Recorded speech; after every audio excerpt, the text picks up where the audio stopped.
They thought a single phone call could strip away the peace I had spent over 30 years sacrificing to build. They had no idea the daughter who always compromised for a fake sense of harmony had prepared the perfect stage to expose their cruel charade. If your own blood takes you for granted, stay right here. The way I flipped the board and permanently slammed the door on their lies is a story you will never want to miss. Hello, everyone. Before today's story begins, we'd like to share a quick message. YouTube recently removed our monetization, cutting off our income. If you enjoy this story, we humbly ask for just $1 to help pay our staff so they can make a living and keep creating for you. Thank you for saving us. Now, let's begin the story. My name is Lila Sanchez. For 10 exhausting years, I was the Director of Crisis Management at Viridian Zenith Solutions, a towering corporate giant located right in the bustling heart of downtown Chicago. If you do not know what a crisis management director actually does, let me paint a very clear picture for you. I was essentially the professional janitor for the ultra-wealthy. Whenever a high-ranking executive made a catastrophic mistake, whenever a massive public relations scandal threatened to wipe out millions of dollars in revenue, my phone would ring. It did not matter if it was 2 o'clock in the morning on a Tuesday or the middle of Thanksgiving dinner. I spent my entire 20s and the early years of my 30s completely wide awake, drowning in bitter black coffee, frantically cleaning up the disastrous messes of people who never even bothered to learn my last name. By the time I celebrated my 34th birthday, my soul felt like a dry, cracked riverbed. The money in my bank account was excellent, but the cost was my actual life. I had no weekends, no holidays, no romantic relationships, and absolutely no peace of mind. I eventually realized that if I stayed in that high-pressure environment for even one more year, I would simply cease to exist as a functioning human being. So, I walked into the corner office of my boss, handed in my formal resignation, and walked out without looking back. I was finally done. With every single penny of my accumulated life savings, I bought my absolute freedom. That freedom took the physical form of a breathtakingly beautiful wooden cabin perched right on the edge of a rugged cliff, overlooking the vast, sapphire blue waters of Grand Traverse Bay in Traverse City, Michigan. This was not just a piece of real estate, it was a fortress of solitude. The moment I signed the final closing papers, a profound, overwhelming sense of ownership washed over my entire body. I loved everything about it. I loved the rich, earthy scent of the pine needles that blanketed the driveway. I loved the gentle roar of the waves crashing against the jagged rocks far below my back porch. I loved the crisp, biting northern wind sweeping through the heavy timber framing of the roof. It was a true sanctuary that belonged entirely, undeniably, and legally to me. There were no demanding clients. There were no sudden corporate emergencies. There was just the quiet, steady rhythm of Mother Nature. I spent my very first afternoon there unpacking a few cardboard boxes, feeling the heavy, invisible armor of my past decade slowly unbuckling from my shoulders. As the sun began to dip below the western horizon, painting the evening sky in brilliant shades of amber, crimson, and violet, I poured myself a generous glass of expensive red wine. I sank deep into a plush, oversized armchair right by the large glass window, wrapping myself securely in a thick woolen blanket. The silence in the room was almost deafening in the most beautiful way possible. I closed my eyes and took the very first real, deep breath I had taken in 34 years. Then, the shrill, jarring ringtone of my cell phone shattered that fragile piece into 1,000 pieces. I opened my eyes, immediately annoyed by the intrusion. The glowing digital screen illuminated the darkening room with a name I had completely not expected to see on my very first night of freedom. Helena, my mother. I hesitated for a long moment before pressing the green accept button, before I could even say hello. Before I could share a single joyful word about the beautiful sunset or the exciting fact that I had finally moved into my dream home. Her voice cut through the line, incredibly sharp and demanding. "We have sold the house in the suburbs. Next week, the moving truck will bring our things to your place in Michigan. Your father says it is the most convenient. There was no warm greeting. There was no polite inquiry about my health, my well-being, or my massive career transition. It was just a blunt, unilateral declaration of a home invasion. My chest tightened painfully. I gripped the delicate glass of wine so incredibly hard, I genuinely thought the crystal stem might snap in half. I opened my mouth, scrambling desperately to find the right words to stop this impending madness. I tried to interrupt her, to refuse the outrageous demand, to clearly explain that this new house was my private, solitary sanctuary, but my mother did not pause to listen to a single syllable. She never did. In a cold, utterly detached tone, she delivered the signature line she had brutally weaponized against me for my entire existence. If you do not like it, you can go find somewhere else. And then, the phone line went completely dead. For 34 years of my life, those exact words would have immediately sent me spiraling down into a dark pit of guilt and submission. I would have quietly folded into myself and surrendered my personal boundaries just to maintain the fragile illusion of a happy, harmonious family. The familiar, bitter sting of hurt washed over me, hot and suffocating in the quiet room, but as I sat there alone in the dark, listening to the relentless, powerful waves outside, something deep inside my brain suddenly shifted. The submissive, obedient, people-pleasing daughter stepped back into the shadows. In her place, the cold, logical, and razor-sharp mind of a top-tier Chicago crisis manager woke up from its brief slumber. This was no longer a family matter. This was a hostile corporate takeover, and I was an absolute expert at neutralizing incoming threats. I did not scream. I did not throw my phone against the beautiful wooden wall. I did not shed a single tear of frustration. In the high-stakes corporate world I had just left behind, when a hostile entity launches a sudden, aggressive surprise attack, panic is the absolute fastest way to lose everything. Emotional reactions only cloud your judgment and give your opponent the upper hand. Information is power, and I needed raw, unfiltered data. I set my empty wine glass down on the thick oak coffee table, pushed aside the lingering feeling of betrayal, and opened my laptop. The screen flared to life, casting a harsh, cold glow over the dark room. I went straight to work, treating my own family exactly like a corrupt board of directors. I started with the weakest links in my mother's information network. I made a few quiet, highly strategic phone calls to my extended family members back in Illinois. I casually steered the conversations toward my parents, playing completely dumb about their living situation. It took less than 15 minutes of polite, carefully worded probing for my Aunt Martha to spill the entire story. According to the deeply woven, incredibly detailed narrative my mother had been actively spreading for the past 2 months. I was the one who initiated this sudden move. My mother had told every single aunt, uncle, and family friend, with a dramatic sigh of noble sacrifice, that I had called her crying hysterically. She claimed I was begging my parents to come live with me because I was so incredibly lonely and isolated up in the northern woods. She painted a complete masterpiece of a story where she and my father were graciously giving up their comfortable, established suburban life just to give their depressed, desperately needy daughter a chance to fulfill her filial duties. It was a flawless, highly calculated public relations campaign.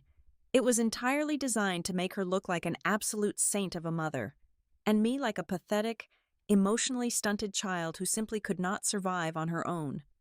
But that was merely the surface level of the deception. My mother always had an ulterior motive, and it was usually financial. I pulled up the public property records for Cook County. For the last 3 years, my parents had played a very convincing tune about being on the verge of bankruptcy, constantly complaining that the bank was threatening to foreclose on their home. I typed their address into the search bar, hit the enter key, and stared coldly at the results. There was no foreclosure, there was no bank seizure. The property status was listed as sold, and the transaction had cleared exactly 21 days ago. The final sale price was well over $800,000. They had not been kicked out onto the street. They had willingly sold the house and walked away with a massive pile of pure liquid cash. So, Where did almost $1 million vanish to in just 3 weeks? I picked up my phone again. This time, I tapped into my old Chicago network, reaching out to the commercial real estate brokers and corporate fixers I used to mingle with at high-end charity galas. I asked a former colleague to look into my younger sister, Isabella. Isabella was the undisputed golden child of the family, a 25-year-old aspiring fashion influencer who had never worked a real grueling job in her entire life. It took my contact exactly 45 minutes to call me back with the final, absolutely damning piece of the puzzle. My sister had just signed an ironclad, 5-year commercial lease for a massive, premium retail space right in the heart of downtown Chicago. Located in one of the most absurdly expensive shopping districts in the entire city, she was launching some delusional high-end fashion boutique startup that had zero realistic business plan, the upfront deposit, the massive security fees, and the initial build-out costs alone would have required hundreds of thousands of dollars. It was money Isabella absolutely did not have, and no sane bank would ever loan to someone with zero business experience. The grand equation finally balanced perfectly in my analytical mind. The truth was violently clear. My parents had liquidated their only major financial asset, taken their entire retirement fund, and recklessly thrown every single penny into the bottomless pit of their favorite daughter's incredibly risky vanity project. Now that they were completely broke and essentially homeless by choice, they needed a place to live. Instead of downsizing, or renting a small, affordable apartment with whatever spare change they had left, they looked north.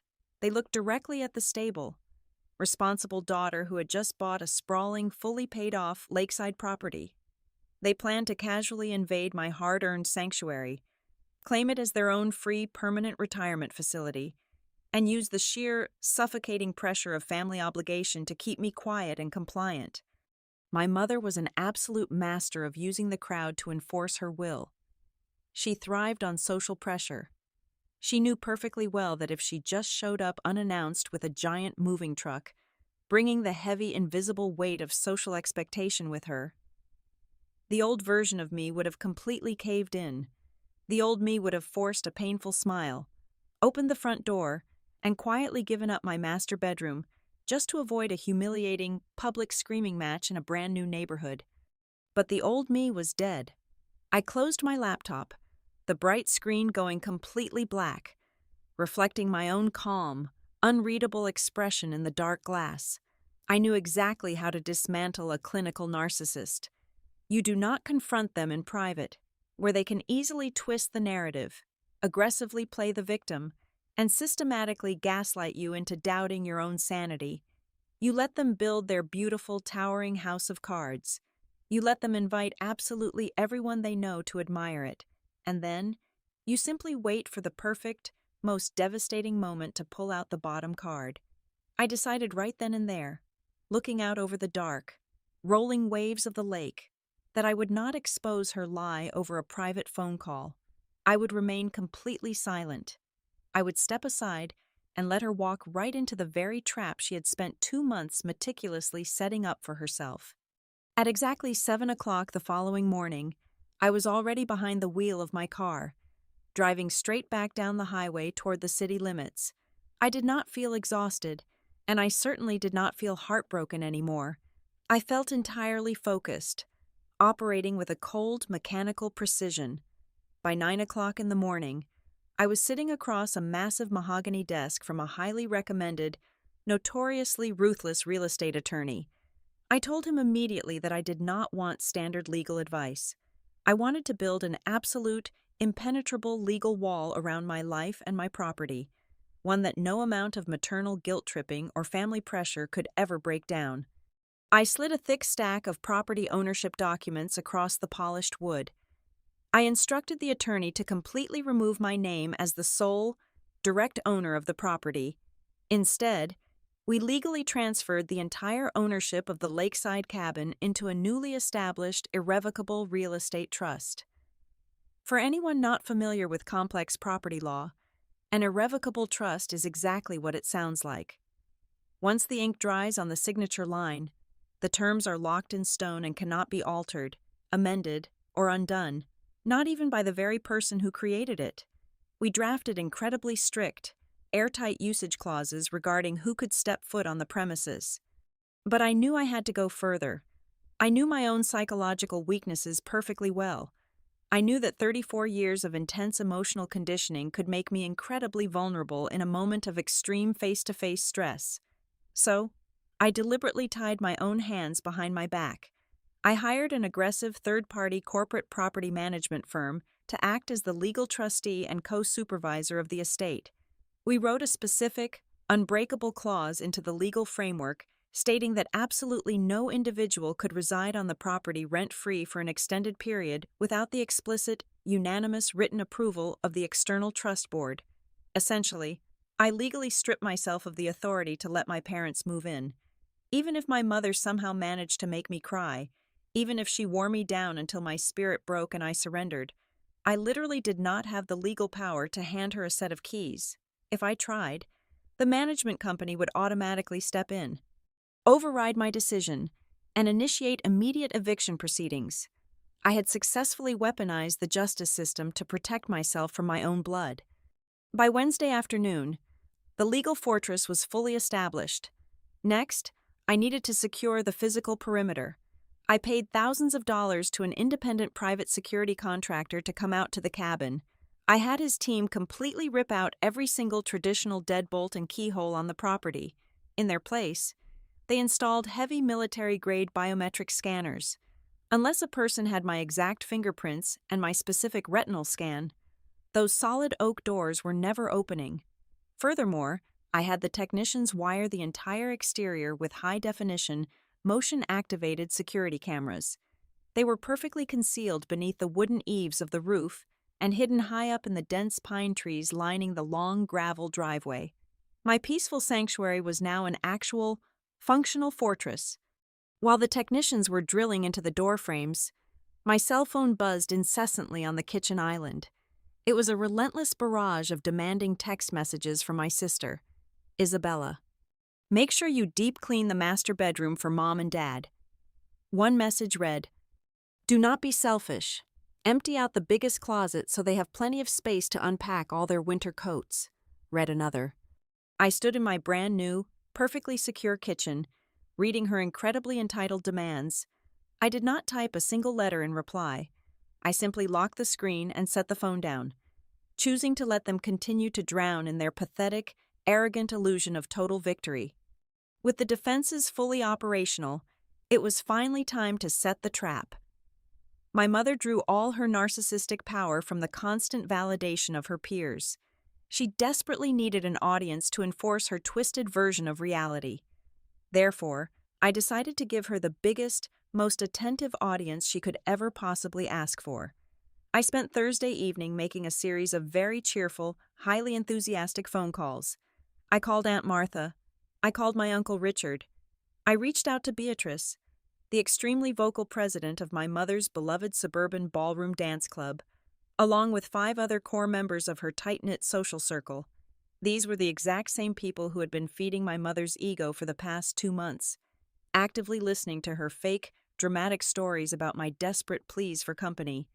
I am hosting a wonderful surprise housewarming party this weekend, I told each of them, keeping my voice bright and full of innocent joy. I want to celebrate my new home, and I would be so incredibly honored if you could all be there to share the special moment. They were absolutely thrilled.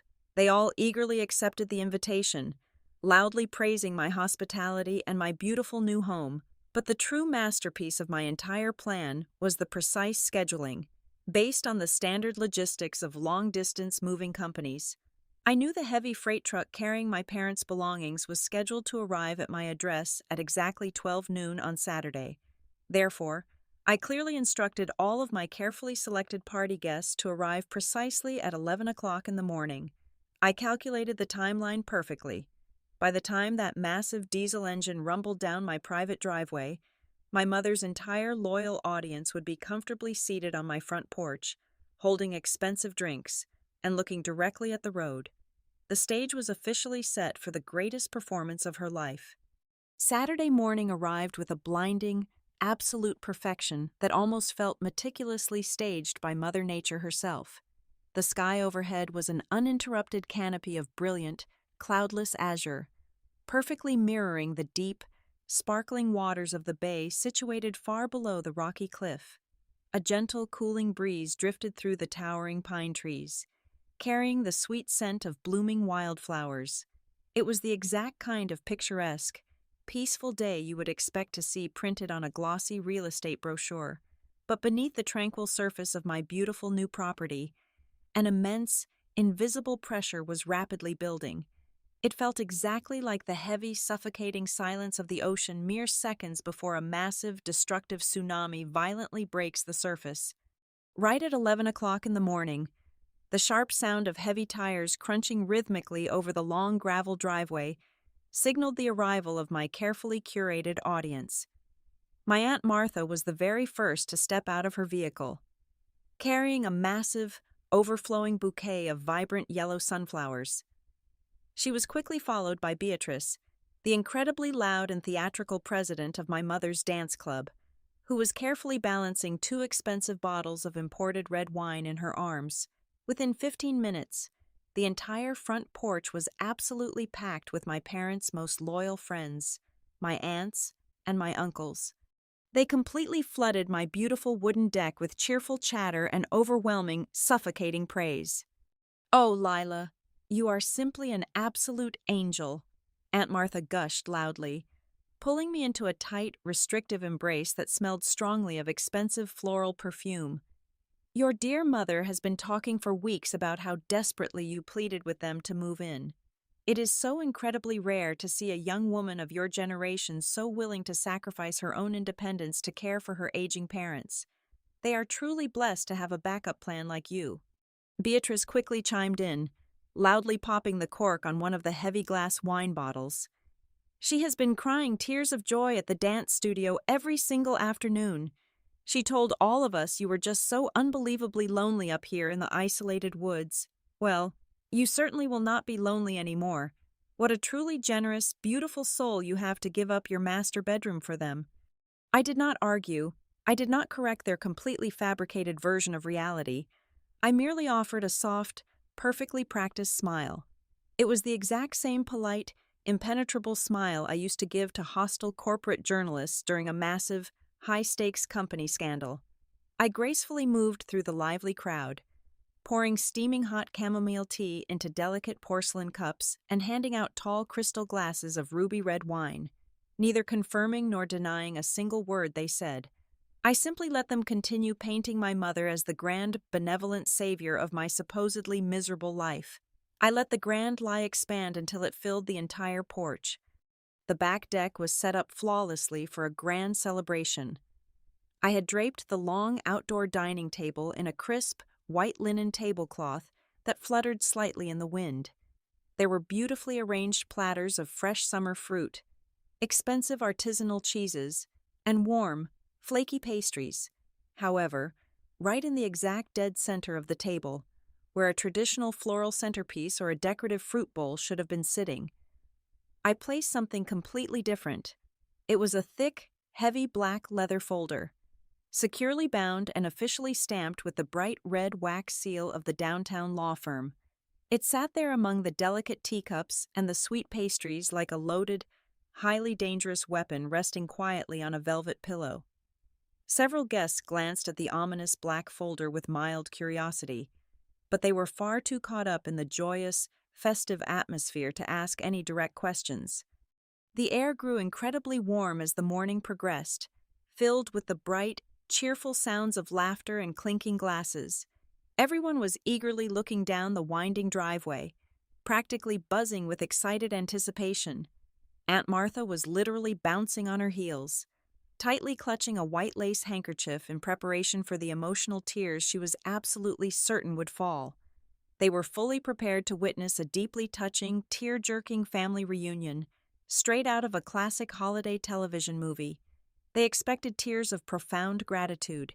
They expected warm, sweeping hugs and heartfelt confessions of familial love. Then, the hands on my wristwatch struck exactly 12 o'clock noon. The heavy romantic illusion was violently shattered. A sudden, deafening mechanical roar violently ripped through the quiet serenity of the forest, completely overpowering the soft, rhythmic sound of the waves crashing against the rocks below. The ground beneath our feet literally began to vibrate. Slowly, ominously, a massive, brightly colored commercial moving truck lumbered heavily into the narrow private lane, its massive tires crushing the gravel. The diesel engine grumbled and hissed loudly as the heavy air brakes forcefully engaged. Trailing closely behind the giant metal beast was a sleek, silver convertible sports car, easily recognizable as the ridiculously expensive toy my sister Isabella had recently purchased with the stolen funds. And bringing up the rear was my parents' familiar dark blue luxury sedan, gleaming perfectly under the midday sun. The cheerful chatter on the porch instantly died down, replaced by a sudden wave of excited gasps and enthusiastic murmurs. The audience was completely captivated. The grand theatrical show was finally beginning. I stood completely still near the head of the dining table. I slowly lowered my delicate porcelain teacup, setting it down onto its matching saucer. The ceramic clink sounded incredibly sharp and loud to my own ears. Cutting through the murmurs of the crowd, I squared my shoulders, pulling my spine perfectly straight. The guests all around me eagerly began to clap their hands in joyous celebration, completely blind to the harsh reality of the situation. I did not clap. I simply stared down at the row of vehicles, my expression completely devoid of any warmth or emotion. Beneath the warm Michigan sun, my eyes turned as cold and sharp as a steel blade being slowly, deliberately drawn from its heavy sheath. My mother was completely backed into a corner. Her carefully constructed social mask had completely melted away under the burning heat of public scrutiny, stripped of her adoring audience, her manipulative tears, and her fake narrative. She resorted to the absolute last refuge of a desperate, defeated tyrant. She resorted to sheer, brute force. She whipped around, her eyes wild and frantic, and marched right up to the foreman of the moving crew. "Do not just stand there like an idiot," she shrieked, her voice cracking under the intense strain. "I am her mother.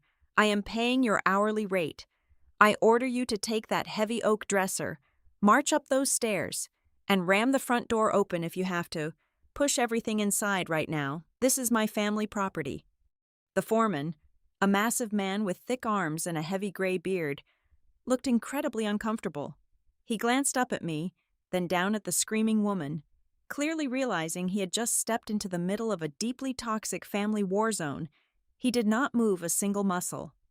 I did not panic. I simply reached back into the heavy black leather folder for the final, absolutely devastating time. I slowly pulled out a single sheet of premium, heavy stock paper. It was completely different from the bank statements. It bore a thick, raised golden seal and the official signature of a state judge.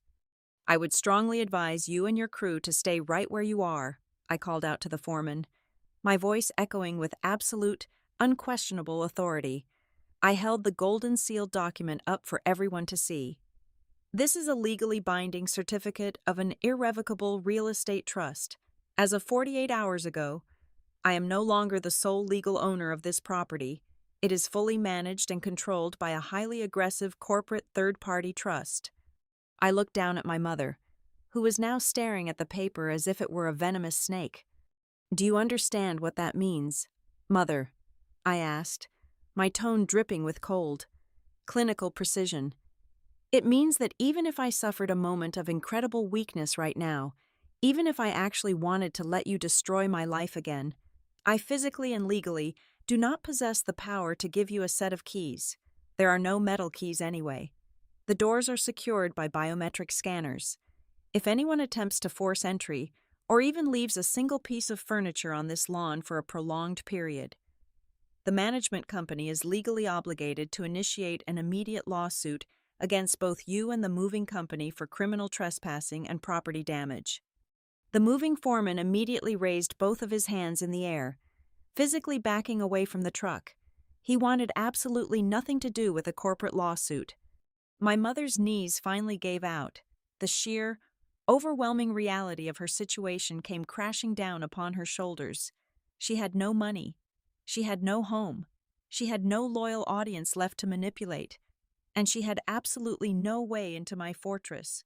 She completely collapsed against the side of the moving truck, sobbing genuine, ugly tears of absolute defeat. She desperately played the absolute final card in her deck, violently twisting the concept of family to serve her own selfish needs. "Lila, please," she begged, her voice trembling violently. "We are a family. We share the same blood. Are you honestly going to let your own flesh and blood parents sleep out on the freezing street tonight? Just open the door. Have some mercy." I stood tall on my wooden porch, looking down at the woman who had spent 34 years teaching me that my only value in life was being her emotional punching bag. I felt absolutely no guilt. I felt no sorrow. I only felt an incredible, overwhelming sense of liberation. I looked directly into her frantic, tear-filled eyes, and I calmly handed her back the exact same weapon she had used to keep me in line for my entire existence. "If you do not like this truth," I stated, pronouncing every single syllable with crystal clear, devastating finality, "you can go find somewhere else." Right at that exact second, as if perfectly cued by the universe itself, the bright, piercing flash of alternating blue and red lights painted the dense green forest. Two local police patrol cruisers, which I had proactively called an hour earlier regarding a highly probable property dispute and potential trespassing violation, turned off the main highway and slowly rolled down my gravel driveway. The officers stepped out of their vehicles, their hands resting comfortably on their duty belts. They did not even need to ask questions. They took one look at the massive moving truck, the weeping woman, and me standing on the porch holding legal documents. The lead officer immediately approached the moving foreman and firmly ordered him to pack up his crew and clear the premises immediately, citing a strict zero-tolerance policy for residential trespassing. The audience of aunts, uncles, and former friends stood in complete, stunned silence on my porch. They watched the ultimate, humiliating walk of shame unfold right in front of their eyes. They watched my father practically drag my weeping mother into the passenger seat of their luxury sedan. They watched Isabella furiously punch the steering wheel of her sports car. And they watched the massive moving truck awkwardly execute a painful 10-minute turn in the dirt, forced to drive away to find some cheap roadside motel on the outskirts of town. The sheer humiliation of my mother and sister was absolute and entirely public. An hour later, the porch was finally empty. The disappointed, thoroughly scandalized guests had all driven away, leaving me exactly where I wanted to be, completely alone. The story closes with a quiet evening. I am sitting back down in my plush wicker chair on the expansive back porch. A glass of rich red wine rests gently in my hand. I am looking out over the perfectly still, glass-like surface of the bay as the sun dips below the horizon, painting the world in peaceful shades of dark blue and purple. I have not blocked their phone numbers entirely. I am not a complete monster. Every few months, I will politely email my parents a carefully researched list of highly affordable, budget-friendly nursing homes located deep in the rural Midwest, but that is the absolute extent of my charity. The heavy biometric doors to my true sanctuary, and the invisible doors to my hard-earned peace of mind, remain permanently and entirely locked. Thank you so much for listening to today's story. We hope you enjoyed it. As an ad-free channel, your support is what keeps us alive. Please support Helena Revenge Stories with just $1 via the QR code on the screen, or click the link in the description box or pinned comment. Also, we'd love to connect with you. Please leave a comment telling us which city or state you're listening from. Thank you for standing with us, and see you in the next stories.